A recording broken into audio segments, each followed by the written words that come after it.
నమస్తే, welcome to Bhavat media. ముందుగా headlines.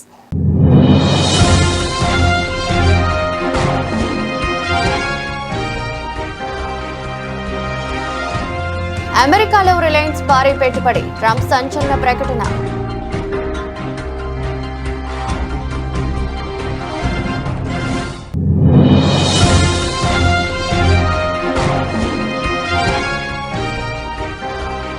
తెలుగులో ప్రమాణం చేసి అందరినీ ఆశ్చర్యపరిచిన శుక్ల. ప్రమాణం చేయించిన హైకోర్టు ప్రధాన న్యాయమూర్తి జస్టిస్ అపరేష్ కుమార్.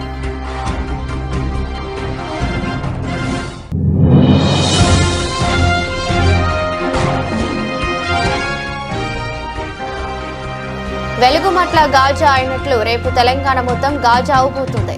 ఆర్ఎస్ ప్రవీణ్ కుమార్ మండిపాటు.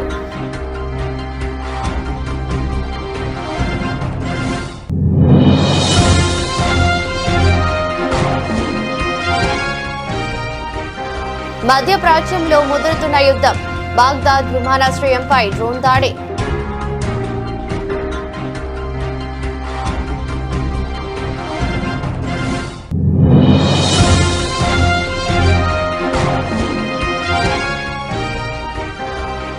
మురుగునీటి వ్యవస్థ కోసం అప్పు చేసైనా సరే ఎన్ని విధులైనా కేటాయిస్తా, రేవంత్ రెడ్డి హామీ.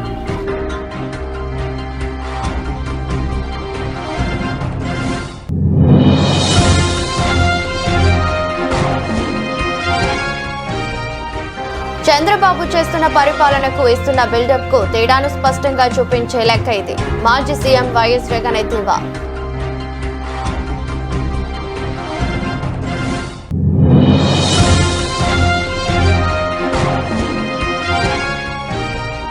ఖరీఫ్ సాగుపై కీలకమైన నిర్ణయం తీసుకున్న రాష్ట్ర ప్రభుత్వం.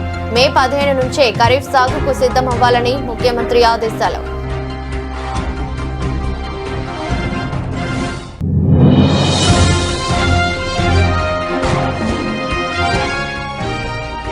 అభివృద్ధిలో కాదు, రైతుల అప్పుల్లో రెండో స్థానం ఉన్నందుకు కూటమి ప్రభుత్వం సిగ్గుపడాలి, మండిపడ్డ వైఎస్ షర్మిల.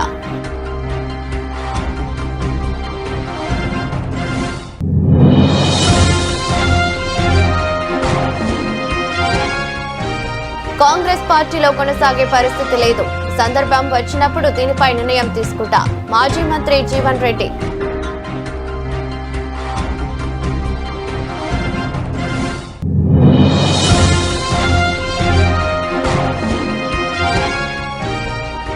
నిన్నటి భారీ లాభాల తర్వాత తగ్గిన బంగారం, వెండి ధరలు. లాభాల స్వీకరణకు మొగ్గు చూపిన ఇన్వెస్టర్లు.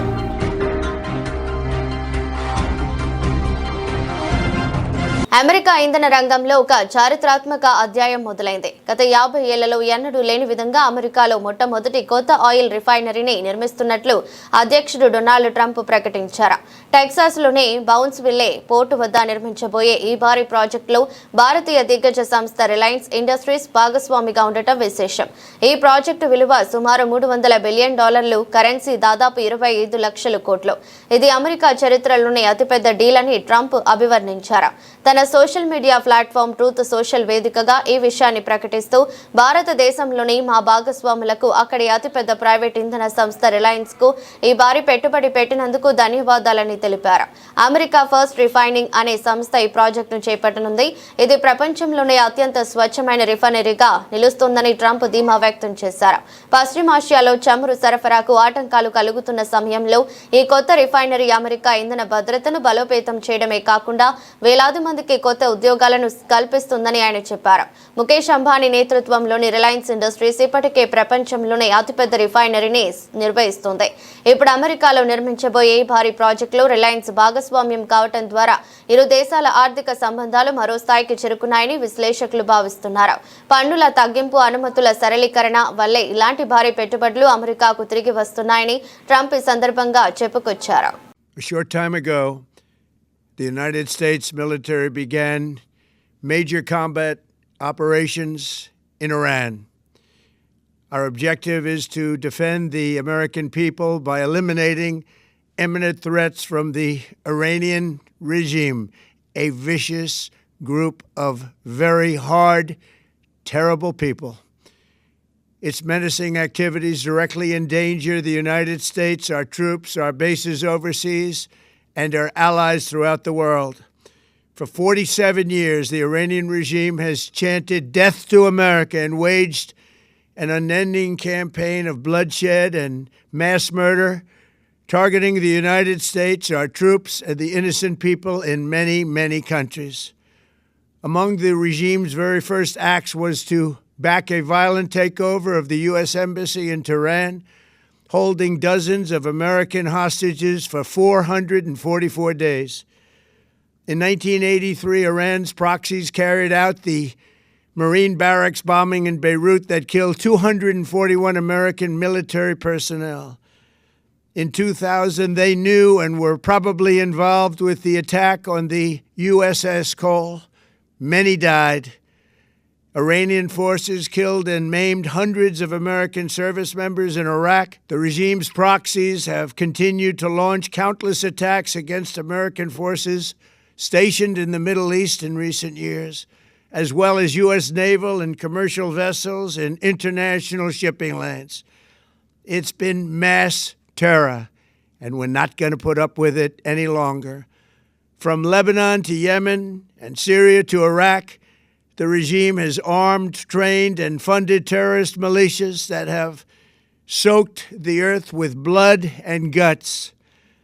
And it was Iran's proxy, Hamas, that launched the monstrous October 7th attacks on Israel, slaughtering more than 1,000 innocent people, including 46 Americans, while taking 12 of our citizens hostage. It was brutal, something like the world has never seen before.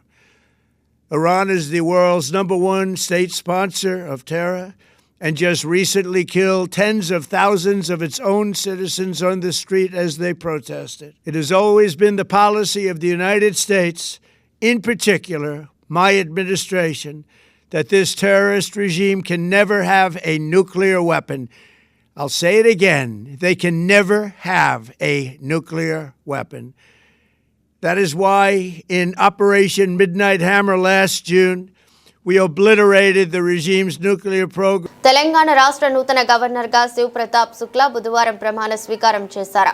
హైదరాబాద్లోని రాజ్ భవన్లో జరిగిన ఈ కార్యక్రమంలో high court ప్రధాన న్యాయమూర్తి justice Aparesh Kumar ఆయనతో ప్రమాణం చేయించారు. అయితే ఉత్తరప్రదేశ్కు చెందిన శుక్లా అనూహ్యంగా తెలుగులో ప్రమాణం చేసి అక్కడున్న వారందరినీ ఆశ్చర్యపరిచారు. ఈయన తెలంగాణకు 4వ గవర్నర్గా బాధ్యతలు స్వీకరించారు. కార్యక్రమానికి CM Revanth Reddy, deputy CM Mallu Bhatti Vikramarka, శాసనసభ స్పీకర్ గడ్డం ప్రసాద్ కుమార్, శాసన మండలి చైర్మన్ గుత్తా సుఖేందర్ రెడ్డి, పలువురు మంత్రులు హాజరయ్యారు. వీరితో పాటు హిమాచల్ ప్రదేశ్ మాజీ గవర్నర్ బండారు దత్తాత్రేయ, రాష్ట్ర కాంగ్రెస్ అధ్యక్షుడు మహేష్ కుమార్ గౌడ్, బీజేపీ రాష్ట్ర అధ్యక్షుడు రామచంద్రరావు, ప్రభుత్వ ప్రధాన కార్యదర్శి K Ramakrishnarao, DGP B Shivadhar Reddy తదితర ఉన్నతాధికారులు కూడా పాల్గొన్నారు. ప్రమాణ స్వీకారం అనంతరం గవర్నర్ శుక్లాకు ముఖ్యమంత్రి, ఇతర ప్రముఖులు పుష్పగుచ్చాలు అందించి శుభాకాంక్షలు తెలిపారు. కాగా ఈ నెల 16వ తేదీ నుంచి రాష్ట్ర బడ్జెట్ సమావేశాలు ప్రారంభం కానున్న నేపథ్యంలో అదే రోజున ఉభయ సభలను ఉద్దేశించి కొత్త గవర్నర్ ప్రసంగించనున్నారు. గత వారం రాష్ట్రపతి ద్రౌపది ముర్ము హిమాచల్ ప్రదేశ్ గవర్నర్ గా ఉన్న శుక్లాను తెలంగాణకు బదిలీ చేస్తూ ఉత్తర్వులు జారీ చేశారు. ఇప్పటి వరకు తెలంగాణ గవర్నర్ గా ఉన్న జిష్ణుదేవ్ వర్మను మహారాష్ట్రకు గవర్నర్ గా నియమించారు. ఉత్తరప్రదేశ్లోని గోరఖ్పూర్ కు చెందిన శివ్ ప్రతాప్ శుక్లా విద్యార్థి దశ నుంచి ఏబీవీపీలో చురుకుగా పనిచేశారు. 1989లో తొలిసారి ఎమ్మెల్యేగా గెలిచి ఉత్తరప్రదేశ్ ప్రభుత్వంలో పలు కీలక మంత్రిత్వ శాఖలు నిర్వహించారు. అనంతరం 2016లో రాజ్యసభకు ఎన్నికై కేంద్రంలోని మోదీ ప్రభుత్వంలో ఆర్థిక శాఖ సహాయ మంత్రిగా కూడా సేవలందించారు. 2023 ఫిబ్రవరిలో హిమాచల్ ప్రదేశ్ గవర్నర్గా బాధ్యతలు చేపట్టారు.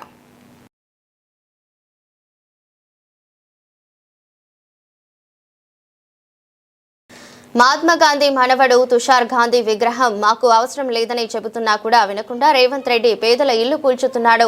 వెలుగుమట్ల గాజా అయినట్లు రేపు తెలంగాణ మొత్తం గాజా అవబోతుంది. రాజేంద్ర నగర్, మానస హిల్స్ లో ఎలాంటి అనుమతి లేకుండా కొండలను పిండి చేస్తూ మళ్లీ సిగ్గు లేకుండా రాత్రికి రాత్రి పేరు మీద పెయింట్ వేసి మాకు సంబంధం లేదని మంత్రి పొంగులేటి చెబుతున్నారు. ఈయన మళ్లీ వెలుగుమట్ల పేద ప్రజలను పెయిడ్ బ్యాచ్, ల్యాండ్ మాఫియా అంటున్నాడని ఆర్ఎస్ ప్రవీణ్ కుమార్ మండిపడ్డారు. గాంధీ సరోవర్ పేరుతోని మహాత్మా గాంధీ మనుమడు వద్దంటున్నా కూడా పేద ప్రజలు రెక్కాడితే డొక్కాడని కుటుంబాల నుంచి వచ్చిన వాళ్ళు పుస్తేలు బ్యాంకులలో తాకట్టు పెట్టి లోన్లు తీసుకొని ఇల్లు కట్టుకుంటే వాళ్ళు ఇల్లు గులగొడతా అంటున్నావు. తుషార్ గాంధీ గారు ఓపెన్గా చెప్తున్నారు, అయ్యా మా తాత పేరు చెప్పి విధ్వంసం చెయ్యకండి, మా తాత విగ్రహం మాకు అవసరం లేదని చెప్తున్నా కూడా మీరు 1.5 లక్షల కోట్ల లూటీకి మరి చేస్తా ఉన్నారు. ఇదంతా కూడా తెలంగాణ ప్రజలు గమనించాలి. వెలుగుమట్లలో విధ్వంసమైనట్టు, వెలుగుమట్ల గాజా అయినట్టు రేపు తెలంగాణ అంతా కూడా గాజా కాబోతున్నది. అక్కడ మరి ఏదైతే టిప్పుఖాన్ బ్రిడ్జ్ దగ్గర ఉండే ఇండ్లు ఉన్నాయో అవి కూడా విధ్వంసం కాబోతున్నాయి. లంగరోస్ విధ్వంసం కాబోతున్నది. ఇలా మన కళ్ళ ముందరనే కోకాపేట, అదేవిధంగా వట్టినాగులపల్లి మన కళ్ళ ముందరనే విధ్వంసం అవుతున్నాయి. మన దాసోజీ శ్రవణ్ గారు మేమందరం కూడా ఇక్కడికి పోయి వచ్చినాం. ఎక్కడ మానస హిల్స్ పోయి అక్కడ కూడా ఓపెన్ గా విధ్వంసం అవుతుంది. సిగ్గు లేకుండా మళ్ళీ పొంగులేటి శ్రీనివాసరెడ్డి గారు అంటున్నారు ఆ మానస రాఘవ కన్స్ట్రక్షన్ సంబంధం లేదంటున్నారు. అయ్యా శ్రీనివాసరెడ్డి గారు, మీరు ఎట్లా మాట్లాడుతున్నారో అసలు అర్థం కావడం లేదు. మీరు ఒక రోజు ముందు దాని మీద కంటైనర్ మీద రాఘవ కన్స్ట్రక్షన్ ఉంటుంది, రాత్రికి రాత్రి బీఆర్ఎస్ పార్టీ బృందం వస్తుందనగానే మీరు ఆ బోర్డు మొత్తం కూడా మార్చేసిందంటే మీరు నిజంగా తేలు కుట్టిన దొంగలు, పట్ట పగలే దొంగతనం చేస్తున్నారు. సిగ్గు లేకుండా ఈ పేద ప్రజలను ఇప్పుడు మళ్ళీ పెయిడ్ బ్యాచ్ అంటున్నారు. పేద ప్రజలను ల్యాండ్ మాఫియా అంటున్నారు. నిజంగా ల్యాండ్ మాఫియా ఎవరు? వట్టినాగులపల్లి గుట్టలను మింగుతున్నది ఎవరు? కోకాపేట గుట్టలను మింగుతున్నది ఎవరు? ఈ కంకరను మింగుతున్నది ఎవరు? మీరు ల్యాండ్ మాఫియా, మీరు పెయిడ్ బ్యాచ్, మీరు అధికారులను పెయిడ్ బ్యాచ్ గా మారుస్తున్నారు. చివరిగా ఒక్కటే చెప్తున్నాం అధికారులారా, నేను మళ్ళీ చెప్తున్నా, మా పార్టీ మొదటి నుంచి చెప్తుంది, మీరు చట్ట ప్రకారం ఉద్యోగం చేసినంత వరకు మేము సపోర్ట్ చేస్తాం. మీరు మాకు ఫేవర్ చేయాల్సిన అవసరం లేదు. మీరు చట్ట ప్రకారం ఉద్యోగం చేయండి. లేకపోతే మాత్రం రాబోయే రోజుల్లో బీఆర్ఎస్ పార్టీ అధికారంలోకి వచ్చిన తర్వాత అదే చట్ట ప్రకారంగా మీ అందరి మీద కూడా ట్రిబ్యునల్ వేసి మీ అందరి మీద యాక్షన్ తీసుకుంటాం. ఇరాన్, అమెరికా, ఇజ్రాయెల్ కూటమి మధ్య యుద్ధం 12వ రోజుకు చేరుకుంది. బుధవారం తెల్లవారుజామున ఇరాక్ రాజధాని బాగ్దాద్ అంతర్జాతీయ విమానాశ్రయం సమీపంలోనే అమెరికా దౌత్య మద్దతు కేంద్రంపై డ్రోన్ల దాడి జరిగింది. మొత్తం 6 డ్రోన్లు ఈ కేంద్రాన్ని లక్ష్యంగా చేసుకోగా 5ంటిని అమెరికా రక్షణ వ్యవస్థలు గాలిలోనే కూల్చివేశాయి. అయితే ఒక డ్రోన్ మాత్రం కార్యాలయ ప్రాంగణాన్ని తాకడంతో స్వల్ప నష్టం వాటిల్లింది. ఈ దాడిలో ఎవరికి గాయాలు కాలేదని ప్రాథమిక సమాచారం. బుధవారం సూర్యోదయానికి ముందే ఇరాన్ తన క్షిపణి చిత్రాన్ని విప్పింది. ఇజ్రాయెల్లోని టెల్ అవీవ్, హైఫా నగరాలకు లక్ష్యంగా చేసుకుని భారీగా క్షిపణులు ప్రయోగించింది. అలాగే బహ్రెయిన్లోని అమెరికా 5వ నావికా దళానికి చెందిన స్థావరంపై కూడా ఇరాన్ దాడులు చేసినట్లు అక్కడి మీడియా వెల్లడించింది. దీనికి ప్రతిగా అమెరికా, ఇజ్రాయెల్ దళాలు ఇరాన్ అంతటా భీకరమైన వైమానిక దాడులను కొనసాగిస్తున్నాయి. యుద్ధం ఆపకపోతే గల్ఫ్ నుంచి ప్రపంచ దేశాలకు వెళ్లే చమురు రవాణాను పూర్తిగా అడ్డుకుంటామని ఇరాన్ రివల్యూషనరీ గార్డ్స్ హెచ్చరించింది. హర్ముజ్ జలసంధిలో మైన్లను అమర్చి షిప్పింగ్ ను నిలిపివేసేందుకు ఇరాన్ యత్నిస్తోంది. ఈ నేపథ్యంలో అమెరికా అధ్యక్షుడు డొనాల్డ్ ట్రంప్ తీవ్రస్థాయిలో స్పందించారు. ఒకవేళ చమురు సరఫరాను ఇరాన్ అడ్డుకుంటే ఎన్నడూ చూడని రీతిలో ప్రతీకారం ఉంటుందని హెచ్చరించారు. చమురు అమెరికా నావికా దళం ఇప్పటికే ధ్వంసం చేసింది. ఇంధన సరఫరాకు ఎటువంటి ఆటంకం కలగకుండా ఉండేందుకు ఆపరేషన్ ఎపిక్ ఫ్యూరీలో భాగంగా అమెరికా ఈ చర్యలు చేపట్టింది. ప్రస్తుతం పశ్చిమాసియాలో ఉద్రిక్తతల గరిష్ట స్థాయికి చేరడంతో అంతర్జాతీయ మార్కెట్లో చమురు ధరలు తీవ్ర ఒడిదుడుకులకు లోనవుతున్నాయి. రాజకీయంగా తీవ్ర ఇబ్బందులు ఎదుర్కొంటున్న సమయంలో మల్కాజ్గిరి పార్లమెంట్ నియోజకవర్గం ప్రజలు నన్ను ఎంపీగా గెలిపించి ఢిల్లీకి పంపారు. ఆ పరిధిలో ఒకటైన కూకట్పల్లి శాసనసభ నియోజకవర్గం నాకెంతో ప్రత్యేకం. కష్టకాలంలో కూకట్పల్లి ప్రజలు నాకు అండగా నిలిచారు. నాడు ఈ ప్రాంతానికి ఏమీ చేయలేకపోయినా ఇప్పుడు మీ ఆశీర్వాదంతోనే సీఎంగా ఉన్న ఈ ప్రాంతానికి అవసరమైన వంతెనలు, చెరువులు, నాలాలు, భూగర్భ మురుగునీటి వ్యవస్థ కోసం అప్పు చేసైనా సరే ఎన్ని నిధులైనా కేటాయిస్తా అని రేవంత్ రెడ్డి అన్నారు. మీరందరూ చూసారు గతంలో కానీ ఇప్పుడు కానీ ఈరోజు మనం చెయ్యాలని ఒక నిర్ణయానికి వచ్చినాం. దయచేసి సహకరించండి. రోడ్ల విస్తరణకు కూడా సహకరించండి. రోడ్డు వైడనింగ్లో ఎవరు ఆస్తి పోయినా వాళ్ళకి నష్టపరిహారం ఇద్దాం. ఫ్లైఓవర్లు ఫాస్ట్గా కట్టుకుందాం. 5 ఏళ్ళు 10 ఏళ్ళు ఫ్లైఓవర్లు కట్టకుంటుంటే తీవ్రమైన ఇబ్బందులు, యాక్సిడెంట్లలో చాలామంది చచ్చిపోతున్నారు. ఇవాళ చెరువులు కానీ, నాలాలు కానీ, రోడ్లు కానీ, ఫ్లైఓవర్లు కానీ బ్రహ్మాండంగా మీ ప్రాంతాన్ని అభివృద్ధి చేసుకోండి. ఏదున్నా నా దృష్టికి తీసుకురండి. అప్పో సప్పో తల తాకట్టు పెట్టైనా నిధులు తెచ్చిచ్చే బాధ్యత నాది ఈ ప్రాంతానికి. ఎందుకంటే మీరందరు కష్టకాలంలో నేను ఇక్కడికి వచ్చినప్పుడు నన్ను ఎంపీగా గెలిపించి ఢిల్లీకి పంపించారు. నాకు ఆ కృతజ్ఞత ఎప్పటికి ఉంటుంది. కష్టంలో ఉన్నప్పుడు నన్ను నిలబెట్టిండ్రు. రాజకీయంగా నేను ఇబ్బందిని ఎదుర్కొంటున్నప్పుడు నన్ను మీరందరూ అండగా నిలబడి నన్ను నిలబెట్టిండ్రు. నన్ను నిలబెట్టిన మీకు సేవ చేసే అవకాశం ఈరోజు నాకు దక్కింది. కాబట్టి ఈ ప్రాంతానికి రాజకీయాలకు అతీతంగా నేను అభివృద్ధి కార్యక్రమాలు చేస్తా. మంచి అధికారులను నియమించిన, బాగా పని చేయించుకోండి, ఏం కావాలన్నా నన్ను అడగండి, మంజూరుని చేయడానికి నేను సిద్ధంగా. 2024-25లో మినిమం నగదు ట్రెజరీలో ఉన్న రోజులు కేవలం 8 రోజులు. 365 రోజులకు 357 రోజులు ట్రెజరీలో మినిమం బ్యాలెన్స్ కూడా చంద్రబాబు పెట్టలేదు. చంద్రబాబు చేస్తున్న పరిపాలనకు ఇస్తున్న బిల్డప్ కు తేడాను స్పష్టంగా చూపించే లెక్క ఇది. QLR మాజీ సీఎం వైఎస్ జగన్ మండిపడ్డారు. చంద్రబాబు గారి ప్రభుత్వ ఆర్థిక పనితీరు అధ్వానంగా ఉందని చెప్పడానికి ఇంకొక అంశం కూడా చెప్తాను. మామూలుగా మినిమం క్యాష్ బ్యాలెన్స్ అనేది ట్రెజరీలో ఉండాలి. ఆ మినిమం క్యాష్ బ్యాలెన్స్ అనేది ట్రెజరీలో లేకపోతే, కన్సాలిడేటెడ్ ఫండ్లో కన్నా లేకపోతే, వెంటనే ఇట్ విల్ ట్రిగర్ SDF అంటే స్పెషల్ డ్రాయింగ్ ఫెసిలిటీ. అంటే ఇవన్నీ కూడా రకరకాల వడ్డీలతో కూడిన ఇన్స్ట్రుమెంట్స్. రాష్ట్ర ప్రభుత్వ ఖజానాలో డబ్బులు ఎప్పుడైతే లేకుండా పోతాయో అప్పుడు ఇమీడియట్గా ఫస్ట్ ట్రిగర్ వడ్డీతో కూడిన స్పెషల్ డ్రాయింగ్ ఫెసిలిటీ SDF అంటారు, అది ట్రిగర్ అవుతుంది. ఈ అమౌంట్ కూడా దాటిపోతే వడ్డీతో కూడిన WMA అంటే వేస్ అండ్ మీన్స్ అకౌంట్, అది ట్రిగర్ అవుతుంది. అది కూడా దాటిపోతే ఓడీలోకి వెళ్ళిపోతాం, ఓవర్ డ్రాఫ్ట్ ఫెసిలిటీ. ఇవన్నీ కూడా వడ్డీతో కూడిన ఇన్స్ట్రుమెంట్స్. ట్రెజరీలో మినిమం బ్యాలెన్సులు లేకపోతే, రాష్ట్ర ప్రభుత్వానికి సంబంధించిన కన్సాలిడేటెడ్ ఫండ్లో మినిమం బ్యాలెన్సులు కానీ లేకపోతే, ఆశ్చర్యం కలిగించే విషయం ఏమిటో తెలుసా?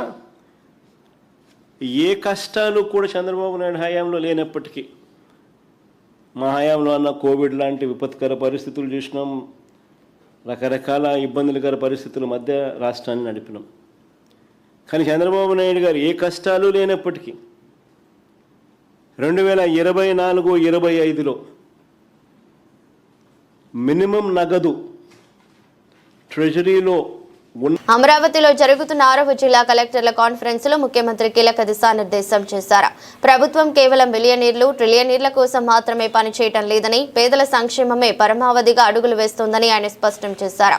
ఈ సందర్భంగా పారిశ్రామిక అభివృద్ధిపై కీలక ప్రకటన చేస్తూ మార్చి 23వ తేదీన ఆర్సెల్ఆర్ మిట్టల్ స్టీల్ ప్లాంట్ శంకుస్థాపన జరగనుందని వెల్లడించారు. అలాగే రాయలసీమ స్టీల్ ప్లాంట్ పనులను కూడా త్వరలోనే ప్రారంభించి 2028 మార్చి నాటికి పూర్తి చేయాలనే లక్ష్యాన్ని నిర్దేశించారు. పాలనలో ఆధునికతకు పెద్దపీట వేయాలని సూచిస్తూ డేటా డ్రివెన్ గవర్నెన్స్ మరియు ఆర్టిఫిషియల్ ఇంటెలిజెన్స్ వినియోగాన్ని పెంచాలని కలెక్టర్లను ఆదేశించారు. డిజిటల్ లిటరసీని పెంపొందించడంతో పాటు మనమిత్ర వాట్సాప్ గవర్నెన్స్ ను ప్రజల్లోకి విస్తృతంగా తీసుకెళ్లాలని సూచించారు. అమరావతిలో రోడ్ల సుందరీకరణను ఉదాహరణగా చూపుతూ రాష్ట్రంలోని అన్ని ప్రాంతాలను అదే విధంగా తీర్చిదిద్దాలని కోరారు. రాష్ట్రానికి వస్తున్న పెట్టుబడుల విషయంలో కలెక్టర్లు ప్రత్యేక బాధ్యత తీసుకోవాలని, ప్రాజెక్టుల గ్రౌండింగ్ వేగంగా జరిగేలా చూడాలని ముఖ్యమంత్రి ఆదేశించారు. కొప్పర్తి, ఓర్వకల్లు వంటి ప్రాంతాలను పారిశ్రామిక క్లస్టర్లుగా అభివృద్ధి చేయడమే కాకుండా రాష్ట్రంలోని 175 నియోజకవర్గాల్లో 175 MSMEల ఏర్పాటుకు శ్రీకారం చుడుతున్నట్లు ప్రకటించారు. P4 విధానం భవిష్యత్తులో గేమ్ చేంజర్ గా మారుతోందని, 2047 నాటికి తలసరి ఆదాయం 55 లక్షలకు చేరడమే లక్ష్యమని వివరించారు. మహిళా సాధికారతపై దృష్టి సారిస్తూ మహిళా సంఘాల ఉత్పత్తులకు సొంత బ్రాండింగ్ తో మార్కెటింగ్ కల్పించాలని అధికారులను కోరారు. అంతర్జాతీయ ఇరాన్ వంటి ప్రాంతాల్లో జరుగుతున్న యుద్ధ పరిణామాల వల్ల గుడ్లు, అరటి వంటి స్థానిక ఉత్పత్తుల ధరలు తగ్గుతాయని, వీటికి ప్రత్యామ్నాయ మార్కెట్లను వెతకాల్సిన అవసరం ఉందని ముఖ్యమంత్రి గుర్తు చేశారు. రైతు విషయంలో ప్రత్యేకమైన శ్రద్ధ పెట్టాం. ఎందుకంటే ఫుడ్ హ్యాబిట్స్ మారుతున్నాయి, వ్యవసాయం సంక్షోభంలో ఉంది. దీన్ని ఏ విధంగా ఓవర్కమ్ కావాలి అనుకున్నప్పుడు టోటల్ అప్రోచ్ లో మార్పు రావాలనే ఉద్దేశంతో ప్రతి ఒక్క అన్నదాత సుఖీభవ కార్యక్రమం అప్పుడు రైతు సంఘాలకు ఇప్పుడు మార్కెట్ కమిటీలు ఉన్నాయి, ప్యాక్స్ ఉన్నాయి, సాగునీటి సంఘాలు ఉన్నాయి. వీళ్ళందరూ ఒక వారం రోజులు క్యాంపెయిన్ చేయడం, మన ఆఫీసర్లు రైతన్న మీకోసం కార్యక్రమాన్ని తీసుకుపోవాల్సిన అవసరం ఉంది. లాస్ట్ డే నేను కూడా అటెండ్ అవుతాను, ఫస్ట్ డే అటెండ్ అవుతాను, లాస్ట్ డే అటెండ్ అవుతాం. రేపు ఖరీఫ్ కి ఇప్పటి నుంచే ప్రిపరేటరీ వర్క్ చేస్తాం. మనం మే 15వ తారీఖున వాటర్ రిలీజ్ చేస్తున్నాం. నారుమళ్ళు వేసుకోవడం, పంటలు వేయడం, ఇవన్నీ మనం అడ్వాన్స్ గానే. ఇంత మునుపు ఒక అన్సర్టనిటీ ఉండేది, ఇప్పుడు ఆ అన్సర్టనిటీ లేదు. దానికి మనం ముందుకు పోతాం. రెండోది, ఈ మంత్ లోనే ఉగాదిలో 2 లక్ష, ఇది కూడా అన్నదాత సుఖీవ కూడా ఉగాది కానుక ఇది అవుతానే 2,50,000 ఇళ్లు గృహప్రవేశాలు చేస్తున్నాం. ఇది కూడా డేట్ కూడా ఫిక్స్ చేశాం. ఆ డేట్ ప్రకారం దీన్ని కూడా ప్రారంభిస్తాం. మూడోది, మొన్నే కేబినెట్ లో దివ్యాంగులకి ఇంద్రధనుసు పేరుతో ఉచిత ప్రయాణ సౌకర్యం వాళ్లకు వాళ్ళ అటెండెంట్ కూడా ఇస్తున్నాం. దీన్ని కూడా మనం పర్ఫెక్ట్ గా అమలు చేయడానికి మీరు ప్రిపేర్ కావాలి. ఫస్ట్ టైం చరిత్రలో విద్యుత్ రంగంలో ట్రూ డౌన్, ఒకప్పుడు ట్రూ అప్ ఛార్జెస్ ఇచ్చారు. ఇప్పుడు first time true down charges ని ఇంట్రడ్యూస్ చేసి ఏదైతే ముందేసిన ఛార్జీలు కూడా 4,600 కోట్ల రూపాయలు విత్డ్రా చేసుకుని ఆ బెనిఫిట్ కన్జ్యూమర్స్ కి ఇచ్చాం. ఇంకొక పక్కన మీరు ఆలోచిస్తే ₹5.19 ఉండే కరెంటు ఛార్జీల్ని యావరేజ్ యూనిట్ ప్రొక్యూర్మెంట్ కాస్ట్ 39 తగ్గిస్తున్నాం. దగ్గర ₹4.80 తీసుకొస్తున్నాం. ఈ ఇయర్ దాన్ని ₹4.60 తీసుకురావాలని. అంటే ₹5.19 ఉండేది 3 ఏళ్లలో ₹4.60 వస్తుంది. అల్టిమేట్ గా ₹4 వరకు తీసుకురావాలనేది మన ఆలోచన. ఇందులో మీరందరూ గుర్తుపెట్టుకోవాల్సిన కుసుమ్ కింద 3 లక్షల పంప్ సెట్స్ ఇస్తున్నాం. 6 లక్షల సోలార్ రూఫ్ టాప్ ఒక టార్గెట్ పెట్టుకున్నాం. రైతులను అప్పుల్లో ముంచడమా చంద్రబాబు లాభసాటి వ్యవసాయం? ఇదేనా రైతు సంక్షేమ ప్రభుత్వం? రాష్ట్రంలో రైతుల పరిస్థితి అగమ్య గోచరం. పార్లమెంట్లో ఇచ్చిన రిపోర్టే ఇందుకు నిదర్శనం. మన దేశ రైతుల అప్పులు 30 లక్షల కోట్లు. ఇందులో మన రాష్ట్ర రైతుల అప్పులు 3.75 లక్షల కోట్లు. అప్పుల్లో దేశంలోనే రాష్ట్రం 2వ స్థానం. దేశం రైతుల అప్పుల్లో మన రాష్ట్ర రైతులు అప్పులు 10%. ఈ లెక్కన ప్రతి రైతుకు సగటున 2 నుంచి 7.5 లక్షల అప్పు ఉన్నట్లు రాష్ట్ర రైతాంగం మొత్తం అప్పుల్లో మునిగిపోయింది. కేంద్రంతో సంబంధం లేకుండా 20,000 ఇస్తామని మోసం చేశారు. రైతులకు సుఖీభవ కింద ఇస్తున్నది 14,000. రాష్ట్రంలో 93 లక్షల మంది రైతులంటే మీరిచ్చింది కేవలం 47 లక్షల మందికే. కౌలు రైతులకు రాష్ట్రంలో దిక్కులేదు. రైతు పండించిన పంటలకు కనీస గిట్టుబాటు ధర లేదు. రాష్ట్రంలో ఏ పంటకు కనీస మద్దతు ధర అందలేదు. ధరల స్థిరీకరణ నిధి పేరుతో మోసమే. ముష్టి 500 కోట్ల బడ్జెట్ లో పెట్టి ₹1 కూడా ఇవ్వలేదు. రాష్ట్రంలో కనీసం రైతులకు యూరియా సైతం ఇవ్వలేదు. అభివృద్ధిలో కాదు రైతుల అప్పుల్లో 2వ స్థానం ఉన్నందుకు కూటమి ప్రభుత్వం సిగ్గుపడాలని షర్మిల మండిపడ్డారు. అసలు నిన్న పార్లమెంట్ లో రైతుల గురించి ఒక రిపోర్ట్ బయట పెట్టారు. ఆ రిపోర్ట్ ఏమిటంటే మన దేశం అంతటిలో రైతులకున్న అప్పులు 30 లక్షల కోట్ల రూపాయలైతే ఒక ఆంధ్రప్రదేశ్ రైతుల అప్పులే దాంట్లో 3,75,000 కోట్ల రూపాయలంట. అంటే 10% ఎక్కువ. అంటే మన రాష్ట్రంలో రైతులు 2వ స్థానంలో ఉన్నారు అప్పుల్లో. అంటే అందరికంటే ఎక్కువ స్థానంలో ఆంధ్ర రాష్ట్రం ఉంది. ఎంత ఘోరం అంటే ఇది. కనీసం ప్రతి రైతుకు మన రాష్ట్రంలో 2 లక్షల నుంచి 7.5 లక్షల రూపాయల వరకు అప్పు ఉందన్నమాట. అంటే ఈ రోజు మన ఆంధ్ర రాష్ట్ర రైతాంగం మొత్తం అప్పుల పాలైపోయింది. ఎవరు పట్టించుకుంటున్నారు? చంద్రబాబు గారేమో ఇది రైతు సంక్షేమ ప్రభుత్వం అని చెప్తారు. ఏది రైతు సంక్షేమ ప్రభుత్వం? రైతుల్ని అప్పుల్లో ముంచడమే రైతు సంక్షేమమా మీకు? చంద్రబాబు గారు చెప్తారు మేము వ్యవసాయాన్ని లాభసాటిగా చేస్తారట. రైతులను అప్పుల్లో ముంచడమే మీరు వ్యవసాయాన్ని లాభసాటిగా చేయడమా? చంద్రబాబు గారు సమాధానం చెప్పాలి. అసలు చంద్రబాబు గారు అన్నదాత సుఖీభవ అని 20,000 రూపాయలు ప్రతి రైతుకు ఇస్తానన్నాడు. కానీ చంద్రబాబు గారు ఇస్తున్నారేమో 20,000లో 14,000 ఈయనిస్తాడు, 6,000 ఏమో పీఎం కిసాన్ కలిపి ఇస్తున్నాడు. కానీ మేనిఫెస్టోలో ఇది చెప్పలేదు. సూపర్ 6 లో చెప్పినప్పుడు మాత్రం 20,000 నేనే ఇస్తానన్నాడు చంద్రబాబు గారు. కానీ ఇవ్వటం లేదు. 93 లక్షల మంది రైతులు మన రాష్ట్రంలో ఉంటే చంద్రబాబు గారు ఇస్తున్నది కేవలం 47 లక్షల మందికి మాత్రమే. అది కూడా ఆ 14 లక్షలు కూడా ఇస్తున్నది కేవలం 47 లక్షలు. అంటే సగం మందికి మాత్రమే ఇస్తున్నారు. ఇక కౌలు రైతులకైతే మన రాష్ట్రంలో అసలు దిక్కే లేదు. ఎంత గోడు ఎంత ఏడ్చుకున్నా కూడా అసలు ఒక్కరు కూడా కౌలు రైతును పట్టించుకునే పరిస్థితే లేదు. రైతు కూడా పండించిన పంట ఎంత మంది రైతులు గిట్టుబాటు ధర రావటం లేదు అని ఏడుస్తున్నారు. కనీసం మద్దతు ధర ఉండి కూడా దాన్ని అమలు చేయరు. ఇక రైతు ఎలా బాగుపడాలి? రైతు ఎలా బతకాలి? ముష్టి 500 కోట్లు పెట్టాడు చంద్రబాబు గారు బడ్జెట్ లో ధర స్థిరీకరణ నిధి కోసం. ఏం సరిపోతుంది? ఏ రైతుకు సరిపోతుంది? పోనీ 500 కోట్లైనా వాడుతున్నారా అంటే అది వాడరు. దాన్ని మళ్ళీ డైవర్ట్ చేస్తారు. కనీసం యూరియా కొందామంటే దొరకటం లేదు. ఇంత అధ్వానంగా ఉంది రైతుల పరిస్థితి మన రాష్ట్రంలో. దీనికి అంతటికీ కారణం కూటమి సర్కారే. కాంగ్రెస్ పార్టీలో కొనసాగే పరిస్థితి లేదు. సందర్భం వచ్చినప్పుడు దీనిపై నిర్ణయం తీసుకుంటానని మాజీ మంత్రి జీవన్ రెడ్డి అన్నారు. ఇప్పుడు ఒక్కటి బాబు, ఏ అంశమైనా కానీ మీకు తెలియకుంటే ఇది జరగదు. ఈ అంశం మీకు తెలియకుంటే ఇది జరగదు. సరే, నేను మున్సిపల్ ఎన్నికల ఫలితాలు వెలువడ్డ నాడే చెప్పాను. నేను అంటే చైర్పర్సన్ ప్రకటింపబడ్డ నాడే కాంగ్రెస్ పార్టీలో కొనసాగడం కొంత ఆలోచించుకునే పరిస్థితి ఏర్పడ్డది అని చెప్పి ఆల్రెడీ చెప్పాను.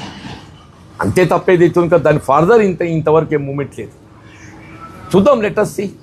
ఏది ఉన్నా కానీ ఏది అవుతుందో మా మిత్రులు ఉన్నారు, మీరు ఉన్నారు. సమయం సందర్భం వచ్చినప్పుడు ఏదైతుందో ఏ నిర్ణయం తీసుకున్నది మీ ద్వారానే విలువ. Thank you.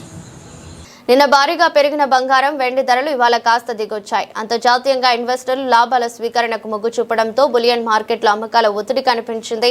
నిన్నటి సెషన్లో దాదాపు 2% పెరిగిన పసిడి, 4% దూసుకెళ్లిన వెండి నేడు స్వల్పంగా తగ్గాయి. ఈరోజు ఉదయం 11:15 సమయంలో మల్టీ కమోడిటీ ఎక్స్చేంజ్లో ఏప్రిల్ గోల్డ్ ఫ్యూచర్స్ 0.52% నష్టపోయి 10 గ్రాములకు 1,42,452 వద్ద ట్రేడ్ అయింది.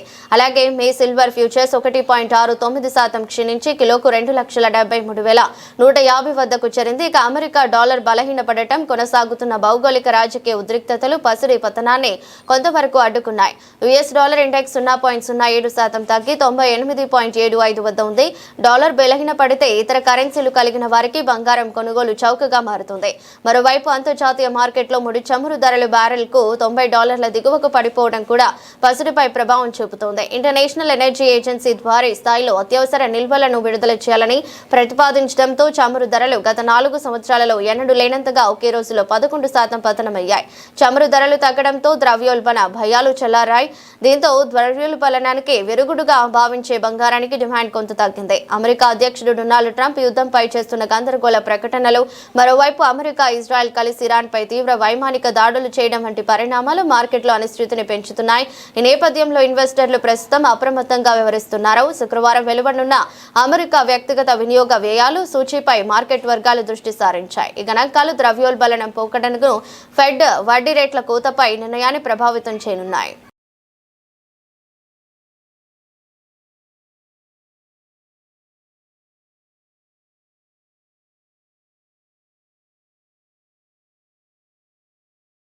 వార్తలు ముగించే ముందు మరోసారి హెడ్లైన్స్.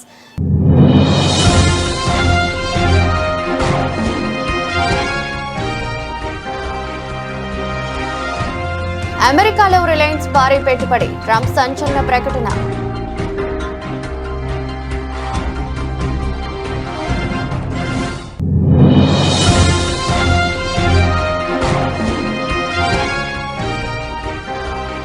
తెలుగులో ప్రమాణం చేసి అందరినీ ఆశ్చర్యపరిచిన శుక్లా. ప్రమాణం చేయించిన హైకోర్టు ప్రధాన న్యాయమూర్తి జస్టిస్ అపరేష్ కుమార్.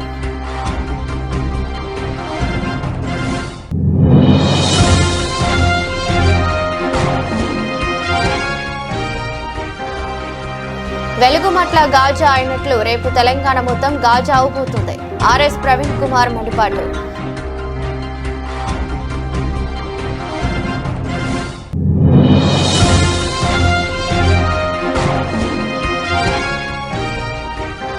మధ్యప్రాచ్యంలో ముదురుతున్న యుద్ధం, బాగ్దాద్ విమానాశ్రయంపై డ్రోన్ దాడి.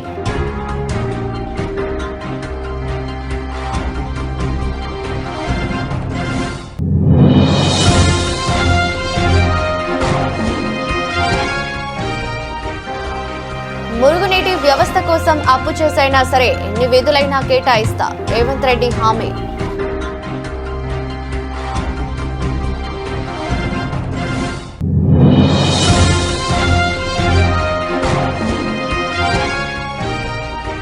చంద్రబాబు చేస్తున్న పరిపాలనకు ఇస్తున్న బిల్డప్ కు తేడాను స్పష్టంగా చూపించే లెక్క ఇది. మాజీ సీఎం వైఎస్ జగన్ ఎద్దేవా.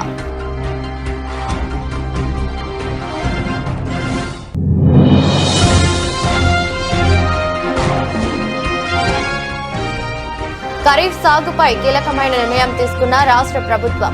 మే 15 నుంచే ఖరీఫ్ సాగుకు సిద్ధమవ్వాలని ముఖ్యమంత్రి ఆదేశాలు.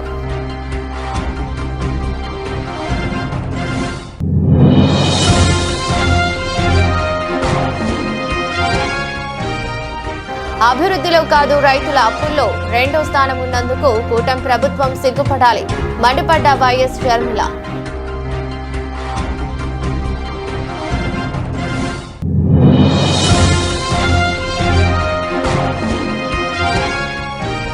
కాంగ్రెస్ పార్టీలో కొనసాగే పరిస్థితి లేదు. సందర్భం వచ్చినప్పుడు దీనిపై నిర్ణయం తీసుకుంటా, మాజీ మంత్రి జీవన్ రెడ్డి.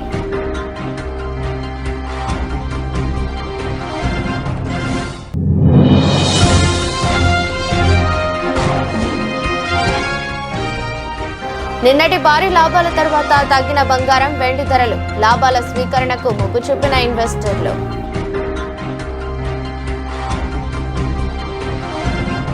ఇదరస్ట్ బులెటిన్, మరో బులెటిన్లో మళ్ళీ కలుద్దాం.